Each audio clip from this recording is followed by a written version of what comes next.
ಕೆಲವೊಂದು ಬಟ್ಟೆಗಳು, ಆಮೇಲೆ ಇದ್ರ ಜೊತೆ ಒಂದು ಪ್ಯಾಕ್ ಬೆವರಕ್ಕೆ ಸ್ಟಾರ್ಟ್ ಆಗುತ್ತೆ. ಮ್ಯಾಂಗ್ಳೂರ್ ಕಡೆ ಎಲ್ಲ ಇದೆ ನಮ್ಮದು. ನೆಕ್ಸ್ಟ್ ಟೈಮ್ ಡೂಮ್ ಬಿಚ್ಚಿಸ್ಬೇಕು, ಚೆಕ್ ಮಾಡಿ 20-115 ಸ್ಪೀಡಲ್ಲಿ. ಹಲೋ ಸ್ನೇಹಿತರೆ, welcome back to my channel. So ಸ್ವಲ್ಪ ಫೀವರ್ ಇರೋದ್ರಿಂದ ಆಲ್ಮೋಸ್ಟ್ 2 ವೀಕ್ಸಿಂದ ಎಲ್ಲೂ ರೈಡೇ ಪ್ಲ್ಯಾನ್ ಮಾಡಿಲ್ಲ. ಆ್ಯಕ್ಚುಲಿ ಬಂದ್ಬಿಟ್ಟು ನೆನ್ನೆ ನಮ್ಮದು ಊಟಿಗೆ ಹೋಗೋ ಪ್ಲ್ಯಾನ್ ಇತ್ತು. ವೆದರ್ ಚೆನ್ನಾಗಿರೋದ್ರಿಂದ ಒಂದಿಬ್ಬರು ನಮ್ಮ ಗ್ರೂಪಲ್ಲಿ ಪ್ಲ್ಯಾನ್ ಮಾಡಿದ್ವಿ. ಬಟ್ ಫೀವರ್ ಇರೋದ್ರಿಂದ ಕೈ ಕೊಟ್ಬಿಡ್ತು. ಆಲ್ಮೋಸ್ಟ್ 1 ವೀಕಿಂದ ಮನೆಯಿಂದ ಆಚೆ ಹೋಗೋಕ್ಕೆ ಆಗ್ತಿಲ್ಲ. ತುಂಬ ಸುಸ್ತು, ಕೈ ಕಾಲೆಲ್ಲ ನೋವು. ಬ್ಲಡ್ ಟೆಸ್ಟ್ ಎಲ್ಲ ಓಕೆ, ನಾರ್ಮಲ್ ಬಂದಿದೆ. ಬಟ್ ನಾನೇನು ಅಂದ್ಕೊಂಡೆ ಅಂದರೆ ಇವತ್ತು ಸ್ವಲ್ಪ ಐ ಫೀಲ್ ಲಿಟಲ್ ರಿಲ್ಯಾಕ್ಸ್ಡ್. ಗೊತ್ತಿಲ್ಲ ಏನು ಕತೆ ಅಂತ. ಸೊ ಊಟಿಗೆ ಹೋಗೋಕ್ಕಾಗಿಲ್ಲ ಅಂದ್ರೂ ಒಂದು ರೌಂಡು ಮೈಸೂರಿಗೆ ಹೋಗ್ಬಿಟ್ಟು ಬರೋಣ ಅಂತಿದ್ದೀನಿ. ಸದ್ಯಕ್ಕೆ ನಿಮಗೆ ನಾನು ಊಟಿಗೆ ಹೋಗೋಕ್ಕೆ ಏನೇನು ಪ್ಲ್ಯಾನ್ ಮಾಡಿದ್ದೆ, ನಮ್ಮ ಟಾಪ್ ಬಾಕ್ಸಲ್ಲಿ ನಾನು ಜನರಲಿ ಏನೇನು ಇಟ್ಕೋತೀನಿ ಅಂತ ತೋರಿಸ್ಬಿಡ್ತೀನಿ. ಮ್ಯಾಂಡೇಟ್ರಿ ಚೈನ್ ಸ್ಪ್ರೇ, ನನ್ನ ಟ್ರೈಪಾಡ್ಸು, ಆಮೇಲೆ ಗ್ಲೌಸು. ಇದು ಡೆಕಾತ್ಲೆನ್ದು ನಿಮಗೆ ಗೊತ್ತಿಲ್ಲ ಅಂದರೆ ರೈನ್ ಲೈನರ್ ಬರುತ್ತೆ. ಆಮೇಲೆ ಕೆಲವೊಂದು ಬಟ್ಟೆಗಳು, ಆಮೇಲೆ ಇದ್ರ ಜೊತೆ ಒಂದು ಪ್ಯಾಂಟ್ ಬರುತ್ತೆ, ರೈನ್ ಪ್ಯಾಂಟ್ಸು. ಸೊ ಸದ್ಯಕ್ಕೆ ಮಳೆ ಇಲ್ಲ, ಬಟ್ ಡ್ರಿಸ್ಲಿಂಗ್ ಇದೆ. ಆದ್ರೂ ಎಮರ್ಜೆನ್ಸಿಗೆ ಇಟ್ಕೊಂಡಿರ್ತೀನಿ. ಬಟ್ ಇಷ್ಟೆಲ್ಲ ತೊಗೊಂಡೋಗೋ ಅವಶ್ಯಕತೆ ಇಲ್ಲ ಮೈಸೂರಿಗೆಲ್ಲ ಹೋಗ್ಬೇಕಾದ್ರೆ. ಆದರೆ ನಂದು ಊಟದ ಪ್ಲ್ಯಾನ್ ಆಗಿದ್ದರಿಂದ ಕ್ಯಾನ್ಸಲ್ ಆಗಿದ್ದರಿಂದ ಸುಮ್ಮನೆ ನಿಮಗೆ ತೋರಿಸೋಣ ಅಂದ್ಕೊಂಡೆ. ಈ ಟಾಪ್ ಬಾಕ್ಸ್ ಬಗ್ಗೆ ನಿಮ್ಗೆ ಗೊತ್ತಿಲ್ಲ ಅಂದರೆ ಪೇಜಲ್ಲಿದೆ full detailed video, so check ಮಾಡ್ಕೊಳ್ಳಿ. ಆಮೇಲೆ ನಮ್ಮ ಗೋಪ್ರೋ ಆಕ್ಸರೀಸು, ಸೊ ಇಷ್ಟನ್ನು ತೊಗೊಂಡೋಗ್ತಾಯಿದ್ದೀನಿ. ಆಮೇಲೆ ಸದ್ಯಕ್ಕೆ ನಮ್ಮನ್ನು ಕಾಪಾಡ್ತಿರುವಂಥ ಟ್ಯಾಬ್ಲೆಟ್ಸ್. ಸೊ ಇದಿಷ್ಟು ನನ್ನ ಸ್ಮಾಲ್ ಸೆಟಪ್ಪು. ಡೈರೆಕ್ಟಾಗಿ ತಡ ಮಾಡಿದೆ, ಮೈಸೂರು ಕಡೆ ರೈಡ್ ಮಾಡೋಣ. ಹಾಗೆ ಹೋಗ್ತಾ ನಾನು ರೀಸೆಂಟಾಗಿ ನನ್ನ ತಮ್ಮ ಅವ್ರದ್ದು 250 ಪಲ್ಸರ್ ಸರ್ವಿಸ್ ಬಿಟ್ಟಿದ್ದೆ. ಅದರದ್ದು ಎಕ್ಸ್ಪೀರಿಯನ್ಸ್ ನಿಮಗೆ ಶೇರ್ ಮಾಡಲೇಬೇಕು. ಯಾಕಂದರೆ ತುಂಬ ಖುಷಿಯಾಗಿದೆ. ತುಂಬ ಜನ ಕೇಳ್ತಾಯಿದ್ರಿ ಡಾಮಿನೋರ್ ಬೆಸ್ಟ್ ಅಥವಾ 250 ಪಲ್ಸರ್ ಬೆಸ್ಟ್ ಅಂತ. ಸೊ ಒಂದು ಇದರಲ್ಲಿ ನನಗೆ ಗೊತ್ತಾಗಿದೆ ಯಾವ್ದು ಬೆಸ್ಟ್ ಅನ್ನೋದು. ಬಟ್ ಡೀಟೇಲ್ಡ್ ವೀಡಿಯೋ ಮುಂದೆ ಬರೋದಿದೆ. 2 ಗಾಡಿ ನಿಲ್ಲಿಸ್ಕೊಂಡು ಮಾಡಬೇಕು ಅಂತಲೂ ಇದ್ದೆ. ಬಟ್ ಫೀವರ್ ಇದ್ದೋದ್ರಿಂದ ಅದು ಎಲ್ಲ ಪೋಸ್ಟ್ಪೋನ್ ಆಗಿದೆ ಕೆಲವೊಂದು ಬ್ಲಾಗ್ಸು. ಬಟ್ ಇವತ್ತು ಹೋಗ್ತಾ ಮೈಸೂರಿಗೆ ಏನೇನಿದೆ ಅನ್ನೋದನ್ನ ಮಾತಾಡೋಣ, ಗಾಡೀಲಿ ಅಡ್ವಾಂಟೇಜಸ್ಸು. ಆಮೇಲೆ ಬ್ರೇಕ್ ಬಗ್ಗೆನೂ ನಾನು ನಿಮ್ಗೊಂದು ಅಪ್ಡೇಟ್ ಕೊಡಬೇಕು. ಸಾರಿ, ಸ್ವಲ್ಪ ವಾಯ್ಸು ಡಿಲೇ ಆಗ್ತಿದೆ ಬಿಕಾಸ್ ಗಂಟಲೆಲ್ಲ ಬ್ಲಾಕ್ ಆಗಿಬಿಟ್ಟಿದೆ. ಸೊ ಸಿಗೋಣ. ನಾನು ಎಲ್ಗಾರು ಹೋಗ್ಬೇಕಾದ್ರೆ ಫಸ್ಟು ಗೊತ್ತಾಗೋದು ಒಬ್ಬರು ದೊಡ್ಡ ಮನುಷ್ಯನಿಗೆ. ಇಲ್ಲಿದ್ದಾರೆ ನೋಡಿ, ಏನೋ ಕಳ್ಕೊಂಡವ್ರಾಗ ಆಡ್ತಿರ್ತಾರೆ. ಇನ್ನೊಂದು ಸ್ವಲ್ಪ ಹೊತ್ತು ಶೂ ಹಾಕ್ಕೊಂಡ್ರೆ ಒಂದು ಕಾಲಿಗೆ ಕಷ್ಟ ಇರ್ತಾನೆ. ಮೈಲೋ, ನಾನು ಜನರಲಿ ರೈಡ್ಗೆ ಹೋದಾಗ ಈ ಥರದೊಂದು 2 ಪ್ಯಾಂಟ್ ಇದೆ ಫ್ರೆಂಡ್ಸ್. ರಿಲಯನ್ಸಲ್ಲಿ ತೊಗೊಂಡಿದ್ದು. ಬಿಕಾಸ್ ಪಾಕೆಟ್ಸ್ ಜಾಸ್ತಿ ಇದೆ, ಯೂಸ್ ಆಗುತ್ತೆ ರೈಡ್ಗೆ ಹೋದಾಗ. ಸೊ ಇದನ್ನು ಹಾಕೋತೀನಿ. ಅದ್ರ ಮೇಲೆ ಒಂದು ಟೈಟು ಜರ್ಸಿ ಪ್ಯಾಂಟು, ಬಿಕಾಸ್ ಚಳಿ ಇರೋದ್ರಿಂದ. ಇದ್ರ ಮೇಲೆ ರೈನ್ ಲೈನರು ಮಳೆ ಬಂದರೆ. ಸೊ ಇದಿಷ್ಟು ಹೆವಿ ಕೋಲ್ಡ್ ಇದ್ದರೆ ಮಾತ್ರ. ಆಮೇಲೆ ಇದು ಲೈನರು. ಆಮೇಲೆ ನಮ್ಮ ಬೈಕಿಂಗ್ ಬ್ರದರ್ ಅವ್ರ ಜಾಕೆಟ್ ನಿಮ್ಗೆ ಗೊತ್ತೇ ಇದೆ, ಅದು ತೋರಿಸ್ಬಿಡ್ತೀನಿ ಒಂದು ಸಲ. ಜಾಕೆಟ್. ಸೊ ಇದಿಷ್ಟು. ಇದು ಅದಕ್ಕೆ ವಿಂಟರ್ ಲೈನರ್ ಇದೆ. ಈ ವಿಂಟರ್ ಲೈನರು ಜನರಲಿ ನಾನು ಹಾಕಲ್ಲ. ಸಮ್ಮರಲ್ಲಿ ನಿಮಗೆ ಇದು ಯೂಸೇ ಆಗೋಲ್ಲ. ಯಾಕಂದ್ರೆ ತುಂಬ ಒಳಗಡೆ ಬೆವರಕ್ಕೆ ಸ್ಟಾರ್ಟ್ ಆಗುತ್ತೆ ಮ್ಯಾಂಗ್ಳೂರ್ ಕಡೆ ಎಲ್ಲ ರೈಡ್ಗೆ ಹೋದರೆ. ಬಟ್ ಊಟಿ ಅಥವಾ ಮೈಸೂರಿಗೆ ಹೋಗ್ಬೇಕಾದ್ರೆಲ್ಲ ನೀವು ಇದನ್ನು ಹಾಕ್ಕೊಂಡ್ರೆ ಬೆಟ್ರು. ಯಾಕಂದರೆ ಗಾಡಿ ಓಡಿಸ್ಬೇಕಾದ್ರೆ ಚಳಿ ಗೊತ್ತಾಗುತ್ತೆ. ಗಾಡಿ ಸ್ಟೇಬಲಾಗಿ ನಿಲ್ಲಿಸಿರುವಾಗ ಇದು ಹಾಕ್ಕೊಂಡ್ರೆ ಬೆವರಕ್ಕೆ ಸ್ಟಾರ್ಟ್ ಆಗುತ್ತೆ. ಬಟ್ ರನ್ನಿಂಗಲ್ಲಿ ಇದ್ದಿದ್ರೆ ತುಂಬ ಯೂಸ್ ಆಗುತ್ತೆ. You feel little heavy and safe. So ಇದಕ್ಕೆ ಆಲ್ಮೋಸ್ಟ್ 6 ವರ್ಷ ಆಗಿದೆ. ಬೈಕಿಂಗ್ ಬ್ರದರ್ವುಡ್ಡು ಚೇಂಜ್ ಮಾಡಬೇಕು ರೈನಾಕ್ಸ್ಗೆ, ನೋಡೋಣ. ಸೊ ಆಲ್ ಸೆಟ್ ಗೆಳೆಯರೆ. ಈ ಸಲ ಒಳಗಡೆ ಒಂದು ಮಾಸ್ಕ್ ಹಾಕ್ಕೊಂಡಿದ್ದೀನಿ. ಮೇಡಮ್ ಅವರು ಫುಲ್ಲು ನಮ್ಮನ್ನ ಕವರ್ ಮಾಡಿ ಕಳಿಸಿದ್ದಾರೆ ಹುಷಾರಿಲ್ಲ ಅಂತ. ಓಕೆ, ಉಸಿರಾಡೋಕ್ಕೆ ಸ್ವಲ್ಪ ಕಷ್ಟ ಆಗ್ತಿದೆ ನಮಗೆ. ನಿಮಗೆ ಈ ವ್ಲಾಗಲ್ಲಿ ಸ್ವಲ್ಪ ವಾಯ್ಸು ಕ್ಲಿಯರಾಗಿ ಕೇಳಿಸ್ತಾ ಇದ್ದರೆ ದಯವಿಟ್ಟು ನಾನು ಕ್ಷಮಿಸಿ. Because of my throat infections. So ಸ್ನೇಹಿತರೆ, ಆಗಲೇ ನಾನು ಹೇಳ್ದಂಗೆ ಬ್ರೇಕಲ್ಲಿ ಏನು ಇಶ್ಯೂ ಇತ್ತು ಅಂದರೆ ಇಲ್ಲಿ ಏನೋ ಏರ್ ಬ್ಲಾಕ್ ಆಗಿತ್ತು. ಸೊ ಇದನ್ನು ಓಪನ್ ಮಾಡಿಬಿಟ್ಟು ಆಮೇಲೆ ಅಲ್ಲಿ ಡಿಸ್ಕ್ ಇದೆಯಲ್ಲ, ಇದು ಫ್ಲೀಲ್ ರಿಸರ್ವರ್ ಅಂತಾರಲ್ಲ, ಇದನ್ನು ಓಪನ್ ಮಾಡಿ ಒಂಚೂರು ಏರ್ ಔಟ್ ಮಾಡಿದ್ರು ಅಂದರೆ ಬ್ರೇಕ್ನ ಸುಮ್ಮನೆ 1-2 ಸಲ ಹಿಂಗೆ ಹೊಡೆದ್ರು. ಇದನ್ನು ಕ್ಯಾಪ್ ಓಪನ್ ಮಾಡಿ ಇದನ್ನು ಓಪನ್ ಮಾಡಿ 2 ಸಲ ಹೊಡೆದ್ರು, ಆವಾಗ ಏರ್ ಔಟ್ ಆಯಿತು. ಈಗ ಬ್ರೇಕಿಂಗ್ ಎಲ್ಲ ಪರ್ಫೆಕ್ಟ್ ಆಗಿದೆ. ಸೊ ಪಂಚಾಂಜನೇಯ ದಾಸ್ ಅವ್ರಿಗೆ ಥ್ಯಾಂಕ್ ಯು, ಅದನ್ನು ಮಾಡಿಕೊಟ್ರು. ಆಮೇಲೆ ಈಗ ಹೋಗ್ತಾ ನಮ್ಮ 250 ನನ್ನ ತಮ್ಮವ್ರ ಗಾಡಿದು ಹೆಂಗಿತ್ತು ಎಕ್ಸ್ಪೀರಿಯನ್ಸ್ ಅಂತೆಲ್ಲ ಮಾತಾಡೋಣ. ಒಂಥರ ಹಂಗೆ ಡಾಮಿನರ್ ನೋಡ್ಕೊಂಬಿಡಿ. ಇದೇ ನಾನು ಹೇಳಿದ್ದು. ಇಲ್ಲಿರೋ ಕವರ್ಸ್ ಬಿಚ್ಚಿದ್ದೀನಿ. ಎಲ್ಲೋ ಕವರ್ಸ್ ಬರುತ್ತೆ, ಒರಿಜಿನಲ್ HJGಲಿ. ಸೊ ಅದನ್ನು ಬಿಚ್ಚಿದ್ದೀನಿ. ಈಗ ಸದ್ಯಕ್ಕೆ ಬರೀ LEDs ಇದೆ. ಸೊ ಹೋಗ್ತಾ ಮಾತಾಡೋಣ ಹೊಸ ರೋಡಲ್ಲಿ. ಎಂತ ಮಾರ ತುಳುಳು ಬೇವರ್ಸಿಂತ ಬೈದಿದ್ದ? ಯಾವಾಗಲೂ ನಾನು ಕರ್ಕೊಂಡು ಹೋಗಲ್ಲ ಅಂತ ಬೈತಾ ಇದ್ದಾರೆ ಮಕ್ಕಳು. ಬಾಯ್ ಬಾಯ್.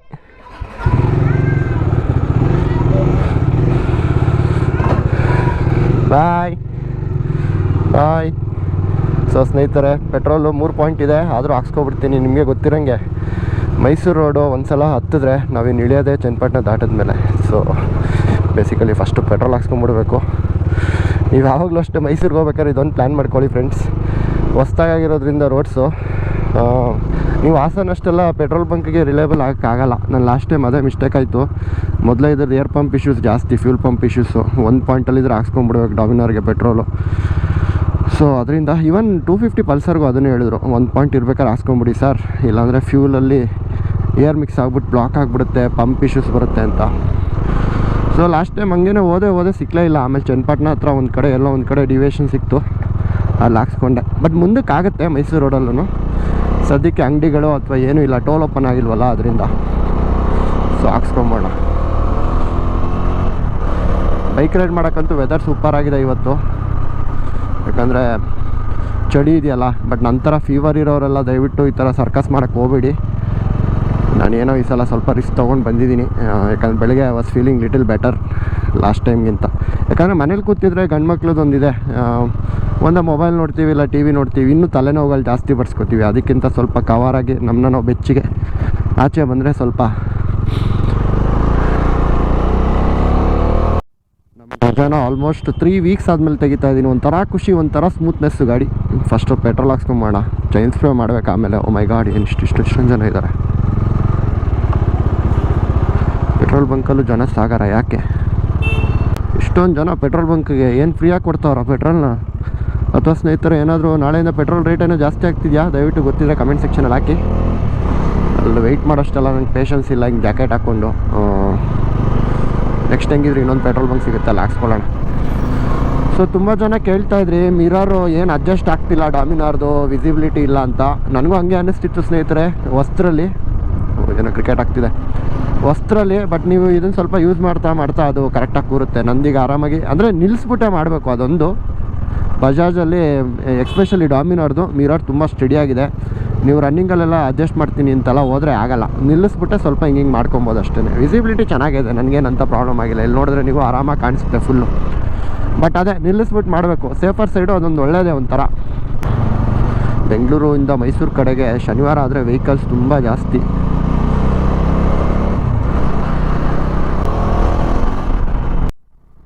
ಕರೆಕ್ಟಾಗಿ ಪಂಚಮುಖಿ ದೇವಸ್ಥಾನ ಮುಗಿದ ತಕ್ಷಣ ಈ ಫ್ಲೈಓವರ್ ಸ್ಟಾರ್ಟ್ ಆಗುತ್ತೆ. ಸೊ ಇದಕ್ಕೆ ಮುಂಚೆ ನೀವು ಪೆಟ್ರೋಲ್ ಹಾಕ್ಸ್ಕೊಂಬಿಟ್ರೆ ನೀವು ಸೇಫು. ಇಲ್ಲೇ ಲೆಫ್ಟ್ ತೊಗೊಂಡು ಪೆಟ್ರೋಲ್ ಹಾಕ್ಸ್ಕೋಬೇಕು. ಮುಂದೆ ಎಲ್ಲೂ ಸಿಗೋಲ್ಲ ನಿಮಗೆ, ಒಂದು 20-25 ಕಿಲೋಮೀಟ್ರು. ಸೊ ಆಕ್ಸರೀಸ್ ಬಗ್ಗೆನೂ ತುಂಬ ಜನ ಕೇಳ್ತಾಯಿದ್ರಿ. ಸಪ್ರೇಟ್ ವೀಡಿಯೋಸ್ ಇದೆ ಫ್ರೆಂಡ್ಸ್, ಹೊಸಬ್ರು ಅನಿಸುತ್ತೆ ಚಾನಲ್ಗೆ, ದಯವಿಟ್ಟು ಚೆಕ್ ಮಾಡಿ. ಬಟ್ ಮುಂದೆ ಖಂಡಿತವಾಗ್ಲೂ ಕಂಪ್ಲೀಟಾಗಿ ಸಣ್ಣ ಆಕ್ಸರೀಸ್ ಎಲ್ಲ, ಅಂದರೆ ನಂದು ಓವರಾಲ್ ವೀಡಿಯೋ ಇದೆಯಲ್ಲ ಅದ್ರ ಮೇಲೆ ಸ್ವಲ್ಪ ಇನ್ನೂ ಕೆಲವೊಂದು ಆಕ್ಸರೀಸ್ ಹಾಕ್ತೀನಿ. ಸಪ್ರೇಟ್ ವೀಡಿಯೋಸ್ ಇದೆ, ಬಟ್ ಒಂದು ಡೀಟೇಲ್ ವೀಡಿಯೋ ಕೊಡ್ತೀನಿ ನೆಕ್ಸ್ಟು. ಟೈಮ್ ಸಾಲ್ತಿಲ್ಲ. ಈ ಜ್ವರ ಬಂದಿದ್ದರಿಂದ ಆ್ಯಕ್ಚುಲಿ ಎಲ್ಲ ಪ್ಲ್ಯಾನ್ಸು ಕ್ಯಾನ್ಸಲ್ ಆಗಿತ್ತು. ನಾನು ಪ್ಲೇ ಲಿಸ್ಟ್ ಮಾಡ್ಕೊಂಡಿದ್ದೆ, ಈ ರೈಡ್ ಹೋಗಬೇಕು, ಇಷ್ಟೊಂದು ಡೀಟೇಲ್ಸ್ ನಮ್ಮ ಸಬ್ಸ್ಕ್ರೈಬರ್ಸ್ ಕೇಳಬೇಕು ಅಂತಲ್ಲ. ಬಟ್ ಏನೂ ಆಗಲಿಲ್ಲ ಈ ಸಲ. Really sorry for that. ನೋಡಿ ಈಗ ರಾಜರಾಜೇಶ್ವರಿ ಹಾಸ್ಪಿಟ್ಲು ನಮ್ದು ಎರ್ದಾ ಕಡೆ ಕಾಣಿಸ್ತಾ ಇದೆ. ಪಿಕಪ್ ಏನಕ್ಕೆ ಗೊತ್ತಾ, ಸ್ವಲ್ಪ ನನಗೆ ಲೈಟಾಗಿ ಅನ್ನಿಸ್ತಿದೆ. ಈಗ ಜನರಲಿ ನಾನು ಟಾಪ್ ಬಾಕ್ಸ್ ಫುಲ್ ಮಾಡಿರ್ತೀನಿ. ಏನಕ್ಕೆ ಅಂದರೆ ಸೌಂಡ್ ಬರೋಕ್ಕೆ ಸ್ಟಾರ್ಟ್ ಆಗುತ್ತೆ. ಏನಾದರೂ ನೀವು ಸ್ವಲ್ಪ ಖಾಲಿ ಬಿಟ್ಟರೆ, ಏನೋ ಒಂದು ಟ್ರೈಪಾಡ್ ಹಾಕಿರ್ತೀರಾ ಅಥವಾ ಬಟ್ಟೆ ಮಧ್ಯದಲ್ಲಿ ಏನೋ ಒಂದು ಐಟಮ್ ಕರೆಕ್ಟಾಗಿ ಸೇರಿಸಿರಲ್ಲ ಅಂದರೆ ಸಣ್ಣ ಗುಂಡಿಗೆ ಬಿಟ್ಟು ಟಕ ಟಕ ಟಕ ಅಂತ ಸೌಂಡ್ ಬರೋಕ್ಕೆ ಸ್ಟಾರ್ಟ್ ಆಗಿಬಿಡುತ್ತೆ. ಸೊ ಅದರಿಂದ ನಾನು ಫುಲ್ ಮಾಡಿರ್ತೀನಿ ಬಟ್ಟೆಗಳನ್ನ. ಈ ಸಲ ನನಗೆ ಹಿಂದ್ಗಡೆ ಬೆನ್ಗೆ ಹಾಕ್ಕೊಳಕ್ಕೆ ಇಷ್ಟ ಇಲ್ಲ. ಸ್ವಲ್ಪ ಮೈಸೂರು ತನಕ ಆರಾಮಾಗಿ ಹೋಗೋಣ ಅಂದ್ಬಿಟ್ಟು ಖಾಲಿನೇ ಬಿಟ್ಟಿದ್ದೀನಿ ಟಾಪ್ ಬಾಕ್ಸ್ನ. ಸೊ ಅದರಿಂದ ಸ್ವಲ್ಪ ಆರಾಮ್ ಅನ್ನಿಸ್ತಿದೆ, ಲೈಟ್ ಅನ್ನಿಸ್ತಿದೆ ಗಾಡಿ.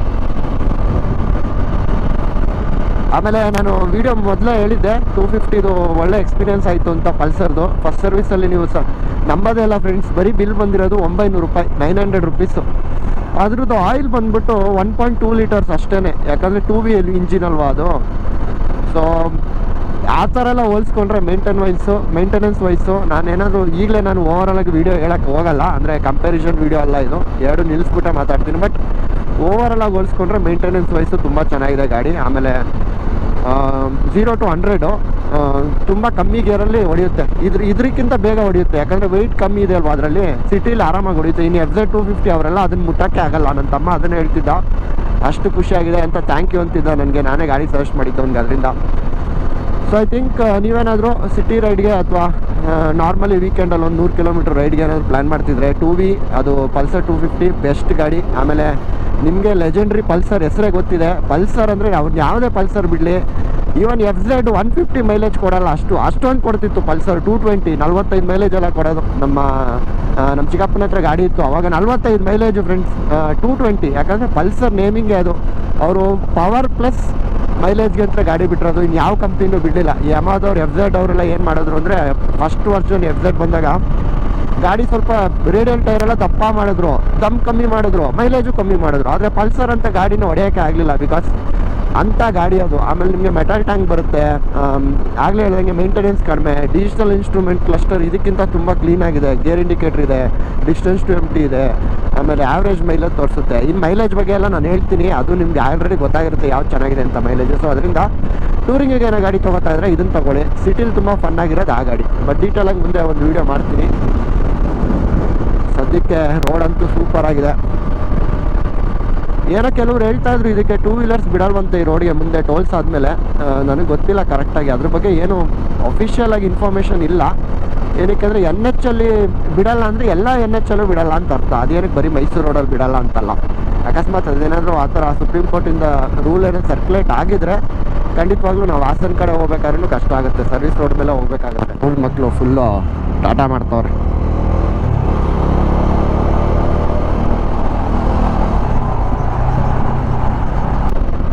ಇದು ನಮ್ಮ ಮೊದಲನೇ ಟೋಲ್. ಮೈಸೂರು 106 ಕಿಲೋಮೀಟ್ರ್ ಬಿಡದಿಯಿಂದ. ಆ್ಯಕ್ಚುಲಿ ಇನ್ನೂ ನಾನು ಪೆಟ್ರೋಲ್ ಹಾಕ್ಸ್ಕೊಳ್ಳೇ ಇಲ್ಲ, 3 ಪಾಯಿಂಟ್ ತೋರಿಸ್ತಾ ಇದೆ. ಪೆಟ್ರೋಲ್ ಬಂಕ್ ಎಲ್ಲ ಕಡೆ ರಶ್ ಇದೆ. ದಯವಿಟ್ಟು ಗೆಳೆಯರ ಈ ವ್ಲಾಗ್ನ ಕಂಪ್ಲೀಟಾಗಿ ನೋಡಿ. ಏನಕ್ಕೆ ಅಂದರೆ 3rd ಸರ್ವಿಸ್ ಆದಮೇಲೆ ನನ್ನ ಗಾಡಿ ಎಷ್ಟು ಮೈಲೇಜ್ ಬರ್ತಿದೆ ಅನ್ನೋದನ್ನ ನಾನು ಈ ವಿಡಿಯೋ ನಿಮಗೆ ಎಂಡಲ್ಲಿ ಹೇಳ್ತೀನಿ. ಏನಕ್ಕೆ ಟ್ಯಾಂಕ್ ಟು ಟ್ಯಾಂಕ್ ಮೆಥಡಲ್ಲೇ ಈ ಸಲ ಚೆಕ್ ಮಾಡೋಣ. ನನಗೆ ಗೊತ್ತು ಫಸ್ಟ್ 2 ಚೆಕ್ ಮಾಡಿದ್ವಿ ನಾವು ಮೈಲೇಜು, ಬಟ್ ಅದೆಲ್ಲ ತುಂಬ ಹಳೇದಾಗೋಯ್ತು. ಈಗ ಆಲ್ರೆಡಿ ನಮ್ಮದೊಂದು 10-12 ಸಾವಿರ ಓಡಿದೆ ಗಾಡಿ. ಸೊ ಅದರಿಂದ ಒಂದು ಲಾಂಗ್ ಟರ್ಮ್ಗೆ ಗಾಡಿ ಇಂಜಿನ್ ಸೆಟ್ ಆದಮೇಲೆ ಎಷ್ಟು ಬರುತ್ತೆ ಮೈಲೇಜ್ ಅನ್ನೋದು ಇವತ್ತು ನಿಮಗೆ ಗೊತ್ತಾಗುತ್ತೆ. ಸೊ ಅದರಿಂದ ಸ್ಟೇಟ್ ಟ್ಯೂನ್ಡ್ ಆಗಿರಿ. ಇದು ಬಂದ್ಬಿಟ್ಟು ಹೈವೇ ಮೈಲೇಜ್ ಅಂತ ಅರ್ಥ. ಸ್ಪೀಡ್ ಬಂದ್ಬಿಟ್ಟು 110 ಒಳಗಡೆ, ಓಕೆನಾ, 110-115 ಒಳಗಡೆ. ಸೊ ಓವರಾಲಾಗಿ ಎಷ್ಟು ಬರುತ್ತೆ ಮೈಲೇಜು ನೀವು ಯಾರಿಗಾದ್ರೂ ಹೇಳ್ಬೋದು ಅಂದರು ಡಾಮಿನಾರ್ದು ಎಷ್ಟು ಮೈಲೇಜ್ ಅಂದರೆ ಈ ವಿಡಿಯೋ ನೀವು ರೆಫರ್ ಮಾಡಿದ್ರೆ ನಿಮ್ಗೆ ಗೊತ್ತಾಗುತ್ತೆ. ಏನಕ್ಕೆ ಅಂದರೆ ಇದು ಬಂದ್ಬಿಟ್ಟು ನಿಮಗೆ ಎಲ್ಲೂ 80 ಒಳಗಡೆ ಹೋಗೋದು ಅಥವಾ ಮೈಲೇಜ್ ತೆಗಿಬೇಕು ಅಂತ ಓಡಿಸೋದು ಆ ಥರ ಅಲ್ಲ. 3rd ಸರ್ವಿಸ್ ಆದಮೇಲೆ ಗಾಡಿ ಒಂದು ಲೆವೆಲ್ಗೆ ಸ್ಟೇಬಲ್ ಆಗಿದೆ ಅಂದರೆ ಒಂದು ಲೆವೆಲ್ಗೆ ಇಂಜಿನ್ ಎಲ್ಲ ಸೆಟ್ ಆಗಿದೆ ಅಂತ ಅರ್ಥ. ಸೊ ಅದರಿಂದ ಈಗ ನಿಮಗೆ ಮೈಲೇಜ್ ಚೆಕ್ ಮಾಡಿದ್ರೆ ಕರೆಕ್ಟಾಗಿ ಗೊತ್ತಾಗುತ್ತೆ ಎಷ್ಟು ಬರುತ್ತೆ ಅನ್ನೋದು.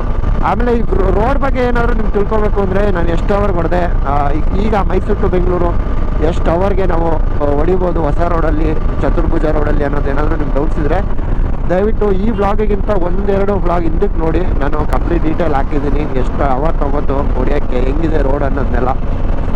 ಸೊ ಈಗ ನಾವು ಡೈರೆಕ್ಟಾಗಿ ನೆಕ್ಸ್ಟ್ ಪೆಟ್ರೋಲ್ ಬಂಕಲ್ಲಿ ಗಾಡಿ ನಿಲ್ಲಿಸ್ಬಿಟ್ಟು, ಐ ಡೋಂಟ್ ಥಿಂಕ್ ಇಲ್ಲೆಲ್ಲೂ ಪೆಟ್ರೋಲ್ ಬಂಕ್ ಸಿಗೋಲ್ಲ. ಆಲ್ರೆಡಿ ರಾಮನಗರ ಬೆಟ್ಟ ಕಡೆ ಸಿಗಿದೆ, ಅಲ್ಲಿ ಜಲ್ಪೇಟೆ ದಾಟಿದ ಮೇಲೆ ನಮಗೆ ಪೆಟ್ರೋಲ್ ಬಂಕ್ ಸಿಗೋದು. ಸದ್ಯಕ್ಕೆ 105 ಇಷ್ಟರಲ್ಲೇ ಹೋಗೋಣ ಫ್ರೆಂಡ್ಸ್. 110-115 ಒಳಗಡೆನೇ ಹೊಡೋಣ.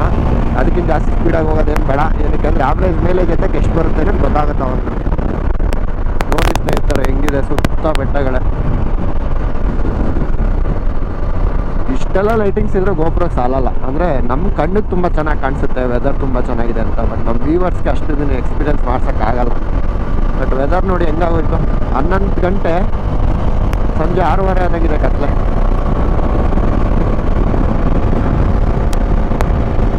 ಒಂದು ಫುಲ್ ಟ್ಯಾಂಕ್ ಮಾಡಿ ಆಮೇಲೆ ಒಂದು 60 ಕಿಲೋಮೀಟ್ರ್ ಹೋಗಿ ಮತ್ತೆ ಫುಲ್ ಟ್ಯಾಂಕ್ ಮಾಡಿ ಹಿಂದಿದ್ದು ಟ್ರಿಪ್ 0 ಮಾಡಿರ್ತೀನಿ. ಎಷ್ಟು ಬರುತ್ತೆ ಮೈಲೇಜ್ ಅನ್ನೋದು ಚೆಕ್ ಮಾಡೋಣ. ಸ್ಪೀಡ್ ಆಗಲೇ ಹೇಳ್ದಂಗೆ 110 ಒಳಗಡೆ, 110-115. ನಾನು ಅಷ್ಟು ಮೀಟರ್ನೆಲ್ಲ ನೋಡೋಕೆ ಹೋಗ್ತಿಲ್ಲ.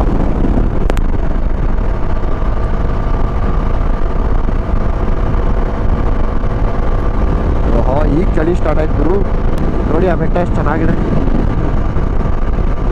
ಮೊನ್ನೆ ರೀಸೆಂಟಾಗಿ ಇಲ್ಲೊಂದು ಚಿರತೆ ಸತ್ತೋಯ್ತು, ಅದೊಂದು ಬೇಜಾರಾಗೋಯ್ತು ನನಗೆ. ಯಾರೋ ಹೊಡ್ಕೊಂಡು ಹೋಗ್ಬಿಟ್ಟಿದ್ರು.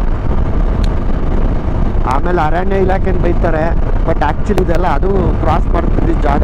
ಈ ರೋಡ್ ಹಾಕಿಂತ ಮುಂಚೆ ನಿಮಗೆ ರಾಮನಗರದವ್ರಿಗೆಲ್ಲ ಗೊತ್ತಿರುತ್ತೆ, ಈ ತಿಮ್ಮಪ್ಪನ ಬೆಟ್ಟ ಬ್ಯಾಕ್ ಸೈಡು, ರಂಗರಾಯನ ದೊಡ್ಡಿ ಬ್ಯಾಕ್ ಸೈಡು, ಚಿಟ್ಟೆಗಳು ಜಾಸ್ತಿ ಈ ಕಡೆ. ಸೊ ಇದೆಲ್ಲ ಬೆಟ್ಟ ನೋಡಿ ಹೆಂಗೆ ಹೊಡೆದಿದ್ದಾರೆ, ಗ್ರೆನೇಟ್ ಇಟ್ಬಿಟ್ಟು ಹೊಡೆದಿರೋದು. ಅದೆಲ್ಲ ಕ್ರಾಸಿಂಗ್ ಮಾಡ್ತಿದ್ದ ಜಾಗ ಪಾಪ ಎಲ್ಲೋಗುತ್ತದು. ಅದಕ್ಕೆ ಸ್ಮೆಲ್ಲಲ್ಲಿ ಆ ಜಾಗದಲ್ಲೇ ಹೋಗುತ್ತೆ ಅಂತ ಗೊತ್ತಿರುತ್ತೆ, ಬಟ್ ಅಲ್ಲಿ ರೋಡ್ ಆಗಿದೆ ಏನು ಗೊತ್ತಿರಲ್ಲ. ಏನಕ್ಕೆ ಅದ್ರ ಸ್ಮೆಲ್ ಹುಡ್ಕೊಂಡೇ ಹೋಗೋದು. ಅದು ಒಂದು ಪಾತ್ ಆದ್ಮೇಲೆ ಅದೇ ಪಾತಲ್ಲಿ ಹೋಗ್ತಾ ಇರುತ್ತೆ. ಸೊ ಹೊಡ್ಕೊಂಡು ಹೋಗ್ಬಿಟ್ಟಿದ್ದಾರೆ. ಮುಂದಕ್ಕಂತೂ ಬರಲ್ಲ ಅದು ಈ ಕಡೆ ರೋಡ್ಗೆಲ್ಲ. ಸೊ ಅಷ್ಟೇ, ಕೆಲವು ಗಾಡಿಗಳು ಹಂಗೆ ನಶಿಸಿ ಹೋಗ್ಬಿಡ್ತವೆ.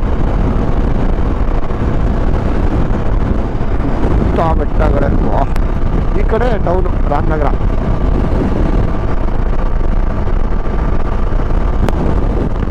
ನಿಮಗೆ ಮೈಲೇಜ್ ತೆಗಿಯೋಕ್ಕೆ 115 ಒಳಗಡೆ ಹೋಗೋಣ ಅಂತ ಅಂದರೆ ಡಿಸ್ಪ್ಲೇ ನೋಡಲಿಲ್ಲ ಅಂದರೆ ಡಾಮಿನರ್ 120 ರೀಚ್ ಆಗೋದೇ ಗೊತ್ತಾಗಲ್ಲ. ಈಸಾಗಿ ಎತ್ಕೊಂಡ್ಬಿಡುತ್ತೆ. ಅಂದರೆ ಇದು ಕ್ರೂಸಿಂಗ್ ಸ್ಪೀಡ್ ಅನಿಸುತ್ತೆ ನನಗೆ 120 ಕಂಫರ್ಟಬಲ್ ಸ್ಪೀಡಿಂಗ್, ಅಂದರೆ ಕ್ರೂಸಿಂಗ್ ಸ್ಪೀಡು. ಅದ್ರ ಮೇಲೆ ನೀವು ಲಗೇಜ್ ಹಾಕೊಂಡು ಏನಾದರೂ 130 ಹೋಗ್ತಿದ್ರಿಂದ ಸ್ವಲ್ಪ ಬಸ್ಸಿಂಗ್ ಸ್ಟಾರ್ಟ್ ಆಗುತ್ತೆ. ಅಂದರೆ ಅಷ್ಟು ತಲೆ ಕೆಡ್ಸ್ಕೊಂಡು ಹೋಗೋ ಅವಶ್ಯಕತೆ ಇಲ್ಲ. ನೀವು 120 ಹೋಗ್ತಾ ಇದ್ರೆ ತುಂಬ ಕಂಫರ್ಟಬಲ್ ಆಗಿ ಹೊಡಿಬೋದು ಅಂತ ಅರ್ಥ. ಹೆಂಗೆ ನಮ್ಮ ರಾಯಲ್ ಎನ್ಫೀಲ್ಡ್ಗೆಲ್ಲ 80 ಕಂಫರ್ಟಬಲ್ ಕ್ರೂಸಿಂಗ್ ಸ್ಪೀಡು, ಆ ಥರ. ಬೆಟ್ಟದ ಮೇಲೊಂದು ಬೆಟ್ಟ.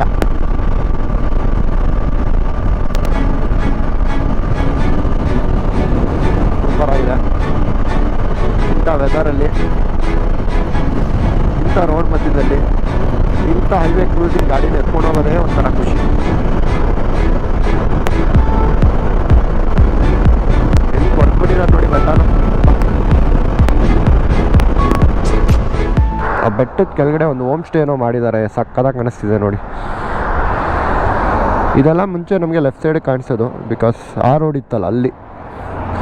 ಈಗ ಈ ಕಡೆಗೆ ಬಂದಿದೆ. ಇದು ತಿಮ್ಮಪ್ಪನ ಬೆಟ್ಟದ ಈ ಕಡೆದು. ತಿಮ್ಮಪ್ಪನ ಬೆಟ್ಟ ವ್ಲಾಗ್ಸ್ ನೋಡಿಲ್ಲ ಅಂದರೆ ದಯವಿಟ್ಟು ಚೆಕ್ ಮಾಡಿ. ತುಂಬ ಒಳ್ಳೆ ಸ್ಪಾಟು.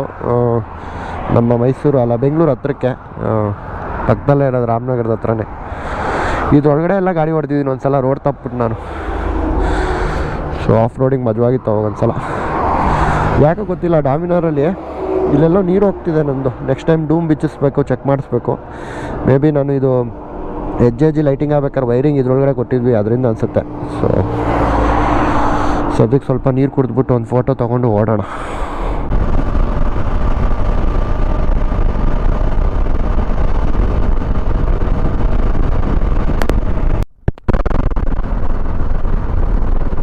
ತಪ್ಪಿ ನೀವೇನಾದರೂ ಹತ್ಬಿಟ್ರೆ ನೋಡಿ ಆ ಥರ ಹೊಡ್ಕೋಬೇಕು, ಎಲ್ಲೂ ಲೆಫ್ಟ್ ಇಲ್ಲ.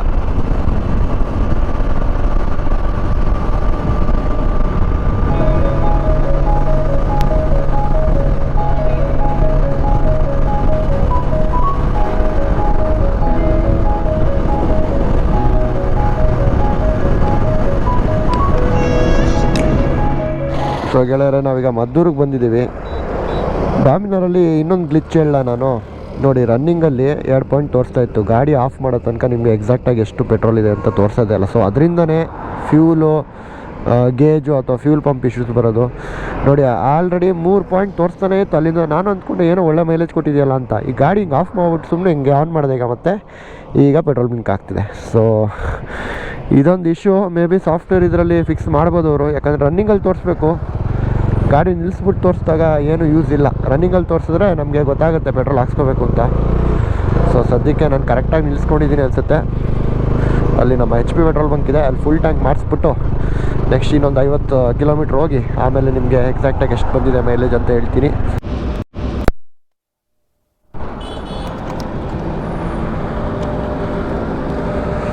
ಫುಲ್ ಟ್ಯಾಂಕ್ ಕೊಡಿಸ್ತಾ ಇದ್ದೀನಿ, ನೋಡೋಣ ಎಷ್ಟು ಬರುತ್ತೆ ಮೈಲೇಜ್ ಅನ್ನೋದು. ಬಸ್ ಕಟ್ಟಾಗುತ್ತಲ್ಲ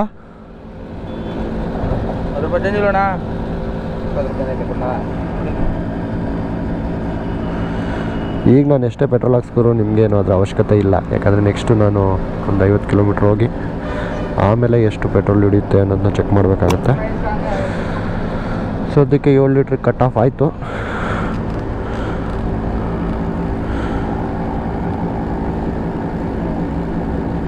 ನಿಧಾನಕ್ಕೆ ಬಿಡಿ. ಅಯ್ಯೋ ಅಯ್ಯೋ, ಹಾಂ ಸಾಕು ಸಾಕು ಸಾಕು ಸಾಕು ಸಾಕು ಸಾಕು ಸಾಕು. ಕಾರ್ಡು ಮೊಬೈಲ್ ಅಡ್ಡ ಇದೆ, ಸಾರಿ. ಬಟ್ ಟ್ರಿಪ್ನ 0 ಮಾಡಿದ್ದೀನಿ. ಡಾಮಿನರ್ 400 ಮತ್ತು 250 ಮೈಲೇಜ್ ಕಮ್ಮಿ. ಆಮೇಲೆ ಫ್ಯೂಲ್ ಟ್ಯಾಂಕ್ ಬಂದ್ಬಿಟ್ಟು ಬರೀ 13 ಲೀಟ್ರು. ಸಿಟಿಲಿ ಓಡಾಡೋ ಗಾಡಿ ನಮ್ಮ ತಮ್ಮವ್ರದ್ದು F250 ಪಲ್ಸರು, ಅದೇ 14 ಲೀಟ್ರ್ ಕೊಟ್ಟಿದ್ದಾನೆ. ಇದು ಬರೀ 13 ಲೀಟ್ರ್ ಕೊಟ್ಟಿದ್ದಾನೆ. ಅದರ ರೇಂಜು ಜಾಸ್ತಿ, 40 ತನಕ ಬರುತ್ತೆ ಮೈಲೇಜ್ ಇದು. ಇದು ಆ್ಯಾವ್ರೇಜ್ ಒಂದು 32 ಬರ್ಬೋದು. ಬಟ್ ನೋಡೋಣ ಈ ಹೈವೇಲಿ ಎಷ್ಟು ಕೊಡುತ್ತೆ ಅನ್ನೋದು. ಸದ್ಯಕ್ಕೆ 0 ಮಾಡ್ಕೊಂಡಿದ್ದೀನಿ. ಫುಲ್ ಟ್ಯಾಂಕ್ ಮಾಡೋದು ಫ್ರೆಂಡ್ಸ್ ನಾನು, ಅಂದರೆ ಬರೀ ಲಾಕ್ ಆದಮೇಲೂ ಬಾಟಮ್ ನೆಕ್ ತನಕ ಅಂತಾರಲ್ಲ, ಅಲ್ಲಿ ತನಕ ಪೆಟ್ರೋಲ್ ಹಾಕ್ಸಿದ್ದೀನಿ. ನೆಕ್ಸ್ಟ್ ಟೈಮು ಅಷ್ಟೇ ಫಿಲ್ ಮಾಡಿಸ್ತೀನಿ. ಆ್ಯಕ್ಯುರೇಟಾಗಿ ಮೈಲೇಜ್ ಹಿಂಗೇನೆ ಚೆಕ್ ಮಾಡೋಕ್ಕಾಗೋದು. ನಾನು ಯಾವಾಗಲೂ ಶ್ರೀರಂಗಪಟ್ಟಣ ರೋಡೇ ತೊಗೋತೀನಿ ಮೈಸೂರಿಗೆ ಹೋಗ್ಬೇಕಾರೆ. ಬಟ್ ಇವತ್ತು KM ದೊಡ್ಡಿ ಮೇಲೆ ಹೋಗೋಣ ಅಂತಿದ್ದೀನಿ. ಏನಕ್ಕೆ ಅಂದರೆ ಆ್ಯಕ್ಚುಲಿ ನನಗೆ ಇವತ್ತು ಅಕ್ಕ ಅವ್ರ ಮನೆ ಆಳ್ನಳ್ಳಿ ಹತ್ರ ಇದೆ, ಅಲ್ಲಿಗೆ ಹೋಗಬೇಕು. ಸೊ ಅದರಿಂದ ನನಗೊಂದು 20 ಕಿಲೋಮೀಟರ್ ಸೇವ್ ಆಗುತ್ತೆ. ನಾನು ಮಂಡ್ಯ ಮತ್ತು ಶ್ರೀರಂಗಪಟ್ಟಣ ಅವಾಯ್ಡ್ ಮಾಡಿಬಿಟ್ಟು ಈ ಕಡೆ ಬನ್ನೂರು ರೋಡ್ ಮೇಲೆ ಹೋಗ್ತೀನಿ. ಇಲ್ಲೊಂದು ಲೆಫ್ಟ್ ಇದೆ ಮದ್ದೂರು ಹತ್ರ, ಸೊ ಹಂಗೆ ಹೋಗ್ತೀನಿ. ನಿಮಗೆಲ್ಲ ಗೊತ್ತಿರುತ್ತೆ, ನಾವು ಕೇಗುಡಿಗೆಲ್ಲ ಬಂದಿದ್ದ ರೂಟ್ ಇದೇ ಇತ್ತು. ಸೊ ಆ ರೂಟಲ್ಲಿ ಹೋಗ್ತೀನಿ. ನೆಕ್ಸ್ಟ್ ಎಲ್ಲ ನಿಲ್ಲಿಸ್ಬಿಟ್ಟು ಪೆಟ್ರೋಲ್ ಹಾಕ್ಸೋಣ. ಒಂದು 50 ಕಿಲೋಮೀಟ್ರ್ ಹೊಡೆದ್ಬಿಟ್ಟು ಎಷ್ಟು ಬರುತ್ತೆ ಅನ್ನೋದು. ಈ ವೆದರ್ಗೆ ಗಾಡಿ ಸಖತ್ತಾಗಿ ಪರ್ಫಾರ್ಮ್ ಮಾಡುತ್ತೆ. ಏನಕ್ಕೆ ಅಂದರೆ ನಿಮ್ಮ ಕೂಲಿಂಗ್ ಸಿಸ್ಟಮ್ ಏನು ಆ್ಯಕ್ಟಿವೇಟೇ ಆಗಲ್ವಲ್ಲ, ವಾತಾವರಣದಲ್ಲಿರುವಂಥ ಗಾಡಿಗೇ ಕೂಲ್ ಆಗ್ತಾ ಇರುತ್ತೆ ಗಾಡಿ. So that is the biggest advantage weather ಮೇಲೆ. ಅದೇ ನಾವು ದಕ್ಷಿಣ ಕನ್ನಡಕ್ಕೆ ಹೋದಾಗಂತೂ ಆವಾಗ ರೇಡಿಯೇಟ್ರ್ ಆನ್ ಆಗೋದು. ಸೊ ಈ ಲೆಫ್ಟು ಇದು ಬಂದ್ಬಿಟ್ಟು BR ಹಿಲ್ಸ್ಗೆಲ್ಲ ಹೋಗುವಂಥ ರೋಡು. BR ಹಿಲ್ಸು, ಆಮೇಲೆ ಕೇಗುಡಿ, ಗಗನ ಚುಕ್ಕಿ, ಬರೋ ಚುಕ್ಕಿ. ನಮ್ಮ ಸಬ್ಸ್ಕ್ರೈಬರ್ಸ್ ಈ ಕಡೆ ಯಾರು ಇದ್ದರೆ ದಯವಿಟ್ಟು ಕಮೆಂಟ್ ಸೆಕ್ಷನಲ್ಲಿ ಹಾಕಿ, ಮೀಟ್ ಆಗೋಣ ನೆಕ್ಸ್ಟ್ ಟೈಮ್ ಬಂದಾಗ. ಹೆಂಗಿದೆ ನೋಡಿ ಫ್ರೆಂಡ್ಸ್ ವೆದರ್, ಲೈಟಾಗಿ ಮಳೆ ಆಗ್ತಿದೆ.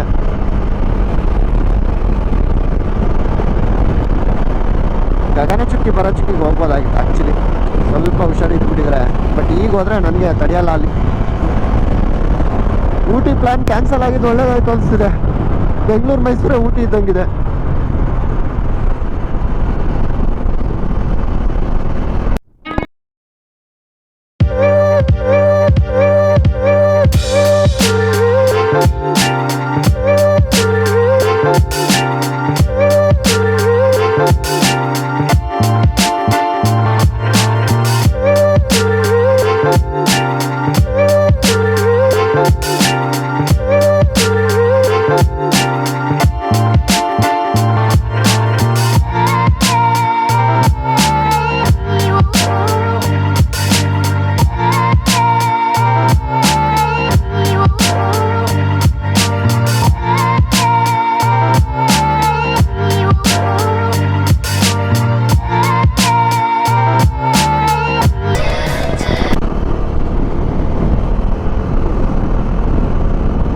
ನೋಡಿದ್ರು ಹಸಿರೇ. much later. ಸದ್ಯಕ್ಕೆ ನಾವು ಆಲ್ಮೋಸ್ಟ್ 80 ಕಿಲೋಮೀಟರ್ ಅಷ್ಟು ಬಂದಿದ್ದೀವಿ. ಸೊ ಅದರಿಂದ ಮತ್ತೆ ಫುಲ್ ಟ್ಯಾಂಕ್ ಮಾಡಿಸ್ಕೊಳ್ಳೋಣ. ಈ ವಿಡಿಯೋ ವರ್ಡಿಕ್ಟು ನಿಮ್ಗೆ ಎಷ್ಟು ಬರುತ್ತೆ ಮೈಲೇಜ್ ಅನ್ನೋದು ಗೊತ್ತಾಗುತ್ತೆ. ಸೊ ಅದರಿಂದ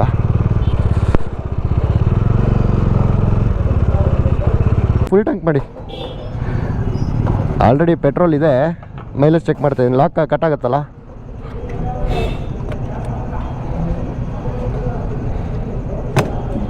ಅಷ್ಟೇನಾ?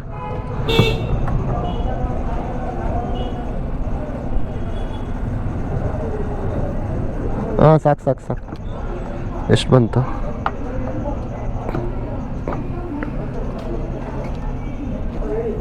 $270, 2.66. ಸೊ 2.66 ಲೀಟರ್ಸ್ ಹಿಡಿದಿದೆ. ಅಂದರೆ ನಾವು ಓಡಿರೋ ಕಿಲೋಮೀಟ್ರ್ ಬಂದು 78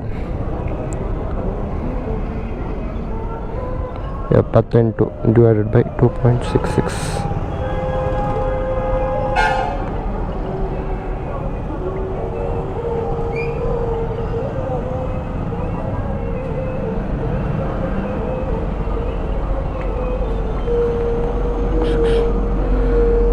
ಓಕೆ, ಎಕ್ಸಾಕ್ಟಾಗಿ 29:30 ಅಂದರೆ ಆಲ್ಮೋಸ್ಟ್ 30 ಮೈಲೇಜ್ ಕೊಟ್ಟಿದೆ ಫ್ರೆಂಡ್ಸ್. 120-115 ಸ್ಪೀಡಲ್ಲಿ ಹೈವೇಲಿ 30 ಮೈಲೇಜ್ ಕೊಟ್ಟಿದೆ. ನನ್ನ ಪ್ರಕಾರ ಇದು ಸ್ವಲ್ಪ ಕಮ್ಮಿನೇ ಆಯಿತು. ಡಾಮಿನರ್ಗೆ ಈ ಸಲ ಲಗೇಜು ಕಡಿಮೆ ಹಾಕ್ಸ್ಕೊಂಡಿದ್ದೆ. ಮೇ ಬಿ ನಾನು ಮಳವಳ್ಳಿ ರೂಟ್ ತೊಗೊಳ್ಳಿಲ್ಲ ಅಂದಿದ್ರೆ ಸ್ವಲ್ಪ ಜಾಸ್ತಿನೇ ಕೊಡ್ತಿತ್ತು ಅನಿಸುತ್ತೆ. ತುಂಬ ಪ್ಯಾಥೋಲ್ಗಳಿತ್ತು. ಸೊ ಅದರಿಂದ ಆ 78 ಕಿಲೋಮೀಟ್ರಲ್ಲಿ. ಸೊ ಅದೇ ನಾನು ವೀಡಿಯೋ ಸ್ಟಾರ್ಟಿಂಗಲ್ಲಿ ಹೇಳಿದ್ದೆ, ಡಾಮಿನರಲ್ಲಿ ಹೆವಿ ಮೈಲೇಜ್ ಎಕ್ಸ್ಪೆಕ್ಟ್ ಮಾಡೋಕ್ಕಾಗಲ್ಲ ನಮ್ಮ ಪಲ್ಸರ್ 250 ಥರ ಅಂತ. ನೋ ಮ್ಯಾಟರ್ 400 ಆಗಲಿ 250 ಆಗಲಿ, 400 ಅಂತೂ ನೀವು 110 ಮೇಲೆ ಹೋಗ್ತಿದ್ದಂಗೆ ಅದು 27 ತನಕ ಕೊಡುತ್ತೆ. ಇದು 31, 32 ತನಕ ಕೊಡುತ್ತೆ. ಇನ್ನು 80 ಹೋದರೆ ನಿಮಗೆ 33, 34 ತನಕ ಕೊಡುತ್ತೆ. ಸೊ ಆನ್ ಆನ್ ಆ್ಯಾವ್ರೇಜು ನಮ್ಮ ಥರ್ಡ್ ಸರ್ವಿಸ್ ಆದಮೇಲೆ ಮೈಲೇಜು ಡಾಮಿನರ್ದು 30ರಿಂದ 32 ಇಷ್ಟೇ. ಸೊ ಇದಿಷ್ಟೇ ಈ ವಿಡಿಯೋಗೆ. ಯಾರು ಇನ್ನೂ ಚಾನಲ್ನ ಸಬ್ಸ್ಕ್ರೈಬ್ ಮಾಡಿಲ್ಲ ದಯವಿಟ್ಟು ಸಬ್ಸ್ಕ್ರೈಬ್ ಮಾಡಿ. ಮತ್ತು ಮುಂದಿನ ವ್ಲಾಗ್ಸಲ್ಲಿ ಆದರೆ ಇಲ್ಲೇ ಸುತ್ತಮುತ್ತ ಮೈಸೂರಲ್ಲೆಲ್ಲ ಸುತ್ತಾಡೋಣ ಅಂತ ಹೇಳ್ತಾ ದಯವಿಟ್ಟು ಸಪೋರ್ಟ್ ಮಾಡಿ ಚಾನಲ್ನ. ಸಬ್ಸ್ಕ್ರೈಬ್ ಆಗಿ, ಲೈಕ್ ಮಾಡಿ, ಬೆಲ್ ನೋಟಿಫಿಕೇಷನ್ ಏನೇ ಇದ್ದರೂ ಒತ್ತಿಡಿರಿ. ಸೊ ದ್ಯಾಟ್ ನೆಕ್ಸ್ಟ್ ವಿಡಿಯೋ ಬಂದಾಗ ನಿಮಗೆ ಗೊತ್ತಾಗುತ್ತೆ ಫ್ರೆಂಡ್ಸ್. ಮತ್ತು ಮುಂದಿನ ವ್ಲಾಗ್ಸಲ್ಲಿ ಸಿಗೋಣ. Signing off from motor simple ಸುದ್ದಿ. Check care.